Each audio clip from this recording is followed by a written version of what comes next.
So are you running a business or just have a job? Hi, I'm Dr. Lawrence Tam, and here's the thing that we need to talk about, right? One of the most important things is that if you stopped adjusting today, I want you to really think about this. If you have to stop adjusting today, how long would your business survive?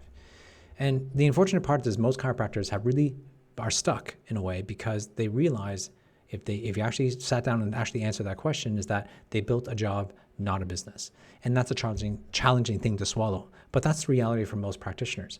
But we realize is that we got into this profession because we truly want to help people. And we got into this profession because we want to adjust people. We want to be there. We want to be the chiropractor. And there's not a problem. But oftentimes we forget and we've never been taught actually about how to run the practice like a business. And it's usually because we focus on the caring part, but we never focus on realizing that I actually need a business to survive, to actually care, right? If you don't have a business, if you don't have a business, you can't actually serve the people that you want to serve, so which defeats the purpose. And so most chiropractors need to, at some point or another, have to realize that I need to start thinking like a business person. I need to treat this like a business because it requires profitability in order for me to do the things I continue to love to do, which is adjusting. And oftentimes we never really think about it, especially when we're younger. We feel like, you know what, I'll always be doing this for the rest of my life. But the reality is that your life circumstances changes, your desires and purpose start to change, but also too your physicality as a chiropractor, which is quite taxing on our bodies, can start to realize like, maybe this is not something I can do and sustain as if I was in my 20s. So the three things I think is really important is to adapt is number one is most important is the operator versus the owner mentality. And the reason why this is because you need to see the key differences, because there's a difference between working in your business and working on your business. And this is what comes down to the E-Myth, right, by Michael Gerber. He talks a lot about this. I remember reading that book about 25, 26, 28 years ago, and it really kind of hit a nail on the head with regards to the understanding of the operator, which is the technician. You are the chiropractor, you're the technician. But also, too, if you own your own practice, you need to start have the mentality of running a business and being the operator itself. Those are two different roles and two different hats.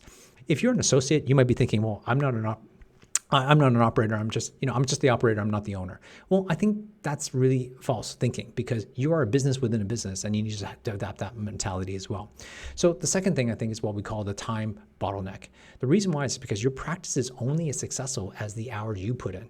And so therefore it's hard to scale and it's hard to focus. Now, some people won't want that and that's fine, but still, even if you're a solo practitioner, you still got to, it's really basically the income and the profit that you get is really the amount of effort you put in. And so you don't actually have true freedom. And so that's really important to kind of consider, not just now, but more long term, because most of these things that we're talking about needs time and you need a strategy to build in these systems in place to ensure that you actually are successful to have the freedom in the future and plan for it, not wait until I want freedom now, but I can't get it.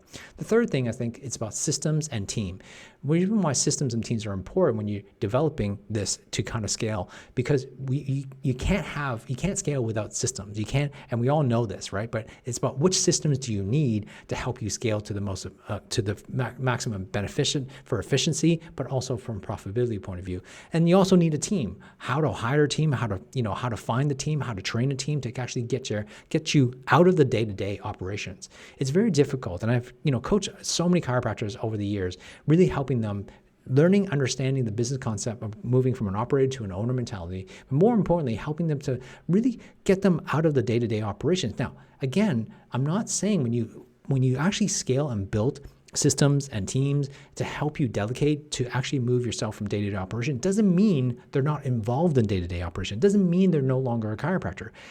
For some people it is. Some people, they no longer practice anymore and they actually run their businesses and run 20 or 30 practices. But some of them really want to still be hands-on and still want to work, and that's perfectly fine.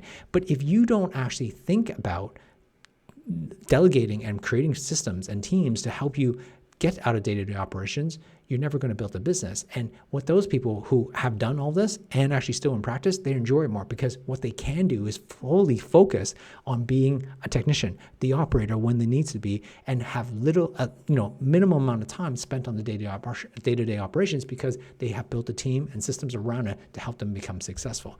That's what true freedom lies. And so how do you do that? Well, I think I would love to introduce you to something called a Beyond 7, because my Beyond 7 methodology is really focused on how to help practitioners to get to 7 figures and beyond. And that's what we kind of do. And that's what the coaching has been focusing on, that is building scalable systems, right? Building automation, right? Through, especially now with the technology of AI, and also developing your leadership strategies to actually help you build successful teams. So if this is something of interest, I have 2 things for you. Number 1 is drop a comment below, send me a message, write freedom on it, and let's talk about how we can do that and how you can actually learn some of these strategies. But I'm also doing, or if you want, I'm also doing a seminar in Europe, in Munich, in March. So I'd love for you to kind of check it out. Here's the detail, carlseminar.munich.de. That's a great way for me to spend 2 days with you going through some of these strategies and exactly how to implement it. And I'm going to go through a specific step-by-step process from communication to AI to mastering your business to help you have more profitable practice, but more importantly, have the freedom practice that you actually truly desire. That's the goal, and I hope to see you there.